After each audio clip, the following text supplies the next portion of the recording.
Ngeri kali kan Inang. Udah Inang lihatnya berita yang viral itu Inang. Yang laki-laki istrinya karena nggak mau dia diewong. Iya, udah kulihat itu beritanya itu.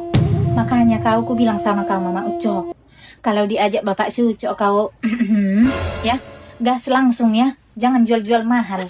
Perkara masalah kayak gitu pun tega-teganya dia mengapai istrinya itu ya Inang ya. Memang nggak ada kali kurasa otaknya itu bah iya. Itulah kalian dah. Belum mengerti kalian berarti ini. Belum paham kalian berarti ini. Bukan soal perkara nggak punya otak atau gimana. Bukan perkara hanya nggak mau diewong dia. Langsung diiniin istrinya, bukan. Bagi suami, biar tahu kok Mama Uco. Seks itu bukan hanya hubungan fisik itu, bukan. Tapi juga harga diri dan koneksi emosional. Itulah kenapa kalau seorang suami sering ditolak, dia bukan hanya saja merasa kecewa, tapi dia bisa merasa bahwa dirinya itu tidak diinginkan. Dan itu bisa sangat melukai harga dirinya itu. Karena apa? Karena seks adalah cara pria mereka merasa dibutuhkan sepenuhnya.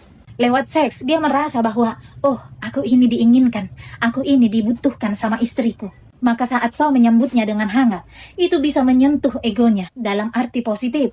Dia akan merasa menjadi seorang pria yang dicintai. Dia akan merasa menjadi pria yang sangat dibutuhkan dan berguna bagi istrinya. Tapi kalau kau sering menolaknya, tanpa komunikasi yang jujur dan terbuka, alasannya kenapa kau menolak, kau nggak kasih tahu sama dia. Itu bisa membuat dia mulai menarik diri.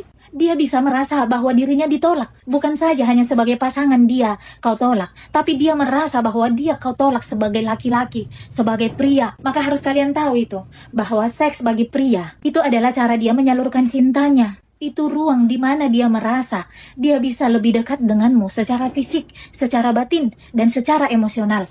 Pria yang aktif secara seksual dengan pasangannya, biasanya itu lebih stabil itu emosionalnya. Dan dia itu lebih merasa, lebih percaya diri. Karena dia bukan hanya saja menyentuh tubuhmu, tapi pada saat itu, pada saat ritual itu, dia lagi sedang menyentuh hatimu. Bukan berarti kamu harus selalu mengatakan iya, tapi kalau misalkan ada sesuatu hal yang membuat kamu harus menolak ajakan dia saat mau berhubungan, kamu boleh pelan-pelan jelaskan dan terangkan apa alasannya.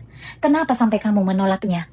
Itu yang diperlukan oleh laki-laki dan itu yang harus kalian pahami. Karena kadang, seks itu bukan permintaannya saja itu, tapi memang datang dari dorongan dalam dirinya. Untuk kebutuhan emosional dan biologisnya itu. Fitrah dari dalam laki-laki itu, begitulah ada dorongan dalam dirinya. Makanya kita lihat di luaran sana seperti yang berita viral itu.